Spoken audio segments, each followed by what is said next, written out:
Hello and welcome to the channel. My name is Atrocious. You can also call me Jake, and today we have the top 16 round of the OP06 Osaka, Japan One Piece Trading Card Game Championships. Now, just to make things clear, I don't own the rights to this content. This is the official stream and my own commentary that I'm watching and showing you all, so I'm not making any money off this. I'll leave a link in the description below if you want to go watch the official stream. But for those of you that want to stay, welcome. We have 9 Sakazukis left in the top 16. There were 17 in the top 32. We have 4 Katakuris, 1 Yamato, 1 Black Yellow Luffy, I think it is, Rufy, and then 1 Gecko Moria, which is really interesting because all of the Enels, it looked like, were knocked out. So really interesting to see. I would assume that we're probably going to see a Sakazuki. I actually don't know the matchup. Only you know the matchup from the title and description. So let's just get into it. It was a thrilling match last round between Red Purple Law and Katakuri. I recommend you go check that out in the card up top. And we have Black Yellow Luffy against Sakazuki. So this is a matchup that I'm going to be very interested in, especially because I haven't seen a ton of Black Yellow Luffy stuff. ST13 is relatively new in the meta, and so it's going to be very exciting to see that deck showcased in this tournament. So players putting out their hands. There's a Sabo, Luffy, Ivankov, Ace, and another blocker Sabo there in the hand. Not a terrible hand. I feel like there could maybe be a little bit better, but I don't think you can complain too much.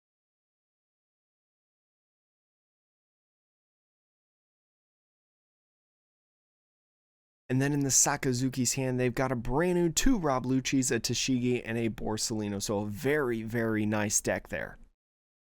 And so it looks like the Black Yellow Luffy player is going first. Can't really play anything turn 1 because the lowest card you have is that 2-cost Luffy in your hand. But that could do well in potentially evolving. Actually, no, that's the ace in hand. So having the small ace and then the evolution ace in hand is actually even a better combo. So very curious to see how that goes. Plenty of search options, early game pressure for the Sakazuki in this one. Sakazuki has been the dominant of this tournament. We'll see if the yellow purple Luffy has built their deck big enough to be able to handle Sakazuki's. I'd imagine that they have faced at least one in this tournament so far. And so kicking off, the Black Luffy is just going to get that Dawn and pass, going into the Sakazuki's turn. Sakazuki laying down that Rob Lucci for the leader effect and then putting down Branu as well. Excellent option. Look at the top 3 cards and an interesting set of options here.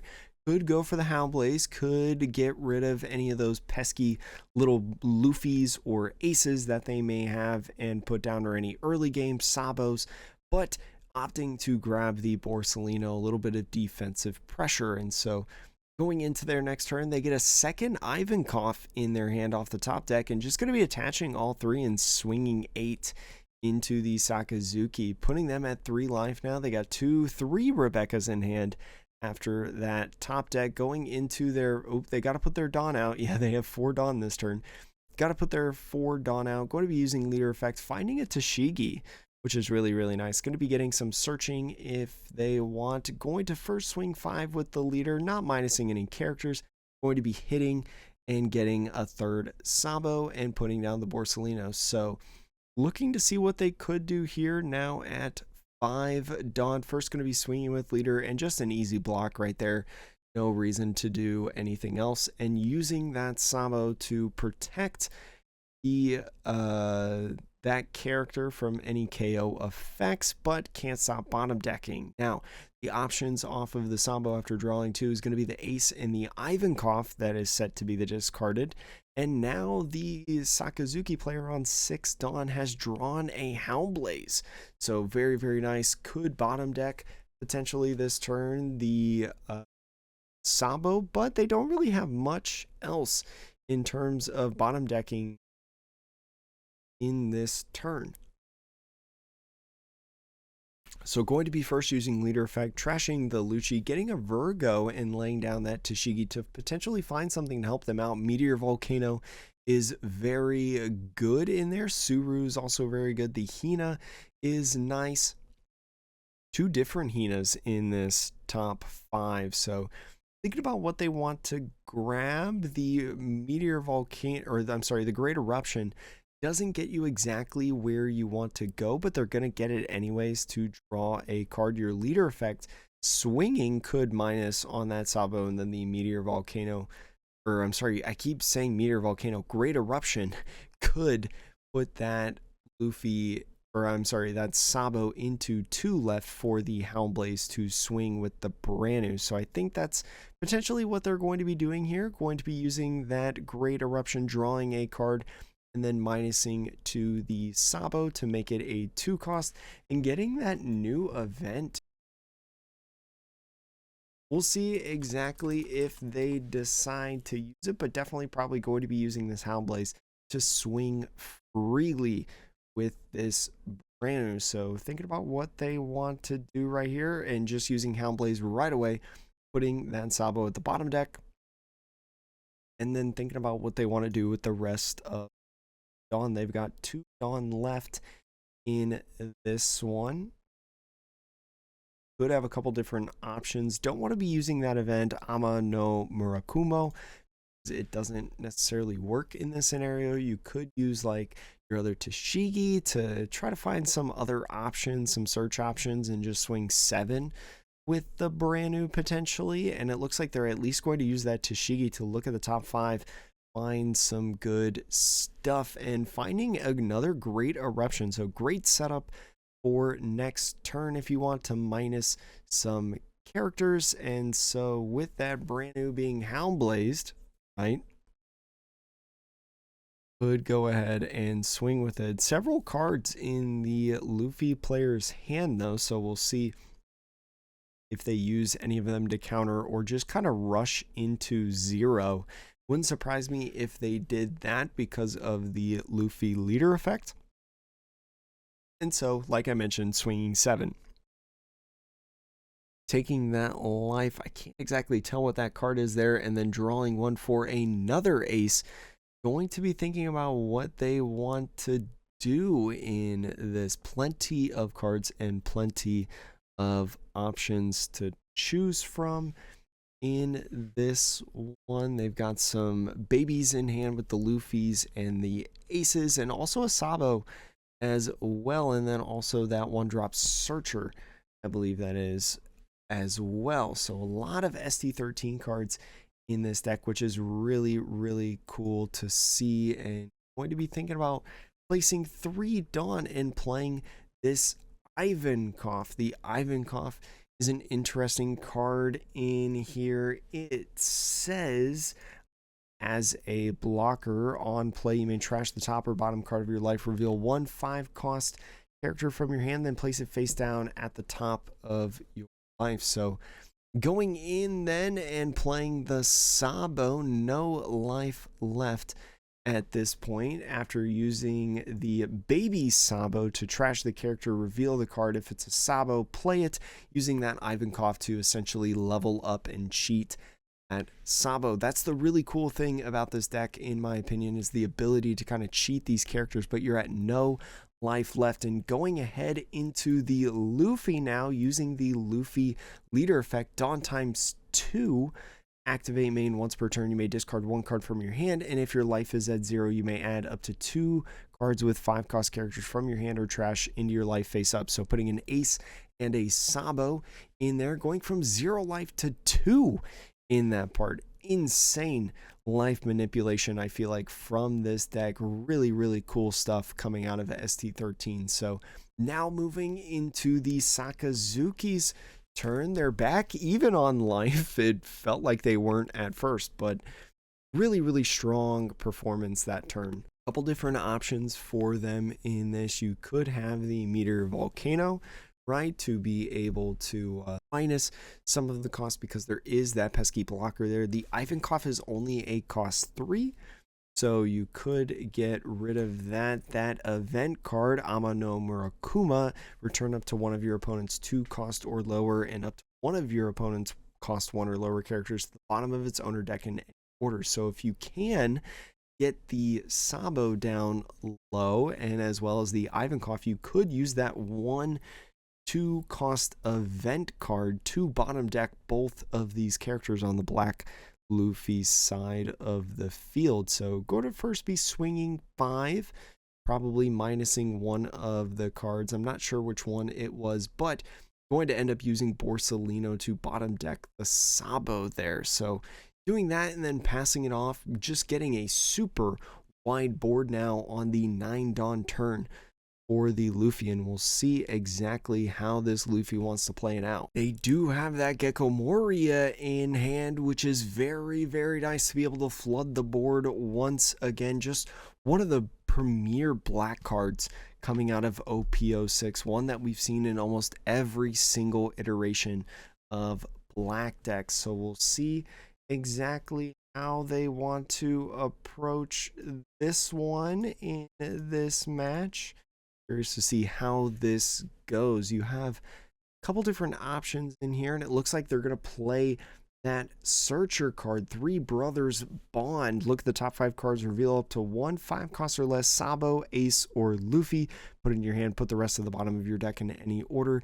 It looks like they found only a Sabo, so thinking about if they want to get the Sabo, they are bottom decking the Luffy, or they could actually grab the Luffy if they wanted to. I realized that was the alternate art of the 5 cost Luffy in there, but opting for the Sabo, just going a little bit more defense and thinking about what they want to do now. They do have a let's see, they have an Ace little guy in their hand. They have 2 Luffys, I think, as well. So going to be curious on what they do. It looks like they're going to be playing down that Ace little guy, and the Ace, trash this character. Look at the top 5, look at the top card of your life. If it's a 5 cost Ace, which it was, we know they put that there earlier.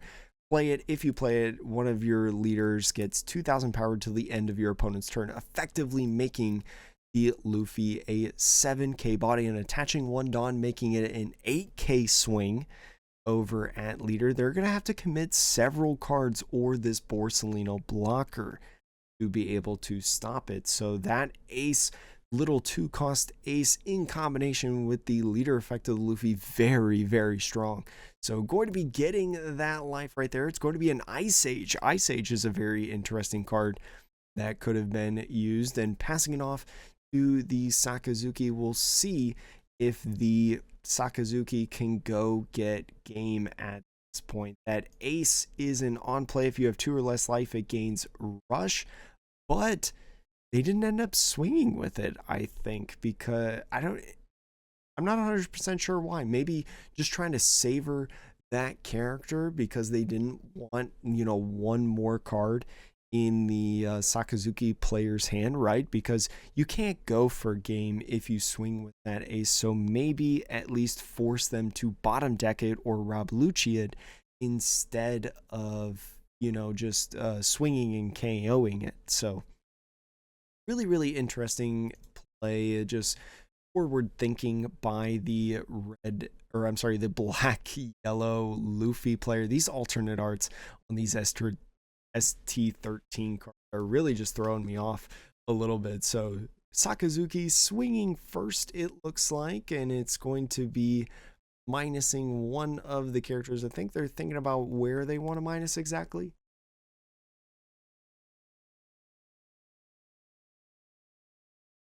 And it looks like it wasn't for anything, just for the minusing effect, and then using Borsalino to bottom deck that Sabo. So no blockers now against the Luffy. They've got a couple Dawn left, and it looks like they're going to be either using leader effect, but it looks like they played the Ice Age. So probably going to be using the Ice Age Ace and then using that effect that I told you earlier, the Ama no Murakuma, to bottom deck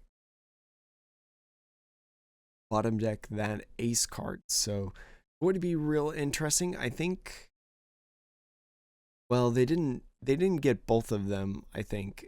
So oh, do they get KO'd? Is that a mistranslation maybe on One Piece top decks? I'm not 100% sure. I think they both just got KO'd. So that would be interesting to know if that is the case. But no, they didn't. They just stopped and used a blocker. That Ivankov is actually a blocker now that I remember thinking about it. It's I haven't. This is the first time I'm seeing ST13 cards. So very, very interesting. So now on the 10 Dawn turn, looks like they're going to be laying 8 Dawn for that Gecko Moria. That Gecko Moria, super strong, choosing up to a 4 cost or less and play up to a 2 cost less character card from your trash.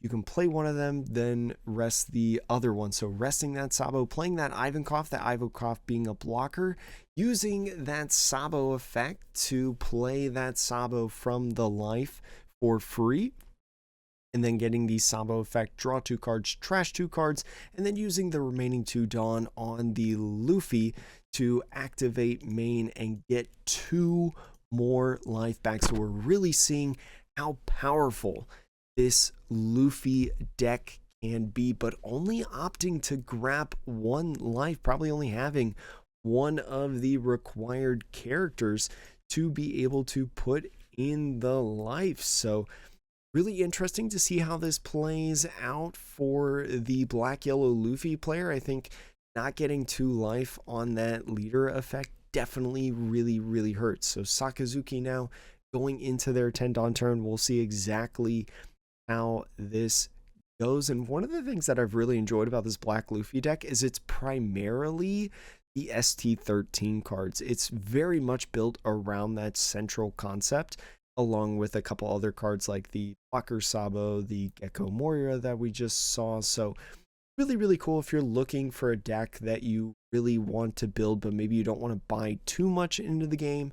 I think probably the ST13 Luffy, if you're able to get your hands on a starter deck, ST13 or 2, it will be very valuable for you if you want to play that deck. So continuing on in match, there was the leader effect getting that brand new, and it looks like it's going to start out by swinging the Borsalino, a 9k swing at the Luffy. The Luffy is still at 5k, remember, does not get that boost in this turn, and so getting that Ivankov blocker, going to be swinging another 9k with that Borsalino. Thinking about using a couple counter cards here potentially.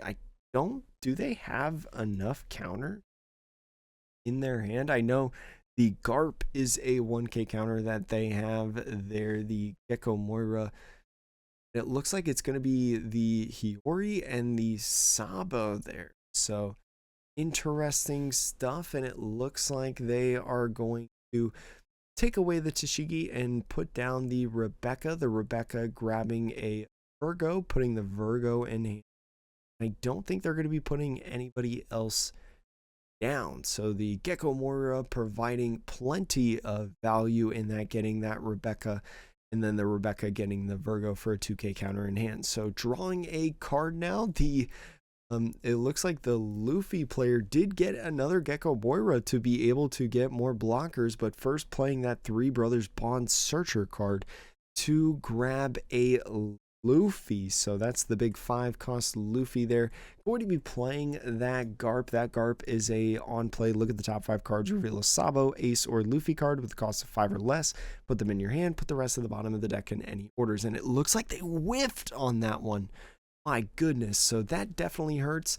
If you're the Luffy, I think you were probably looking for the Luffy to come, like the baby Luffy, to put the new Luffy on potentially. So going to be swinging 9 with the Moria and getting that block there. Going to be swinging with the Sabo now. And with only 7 Dawn left, you're not going to be playing this Gecko Moria. So probably just going down swinging, I would say, if I had to take a guess. So going to be blocking out of those, and unless you have a Rush Luffy, which this Luffy that they have in their hand is not Rush, going to be attaching the rest of the Dawn to the Luffy, and I think essentially conceding the match at this point, putting the rest of it there and saying, all right, go ahead. I got 2 cards in hand and swing. And so the Gecko Moira is going to take that swing, and then with the rest of it, take the life and win, moving on to the top 8 round. So unfortunately, the Sakazuki moves on and the black yellow Luffy does not, but a very, very cool showcase of one of the new decks that you play in ST13. This was a very exciting one. I really, really enjoyed this. So thank you so much if you made it this far in this video. Again, we're going to be casting the entire tournament in terms of the top 32 on that they stream, doing my own official commentary, and you can watch the official stream in. So again, thank you very much. Hope to see you in the next video, and yeah, have a good one.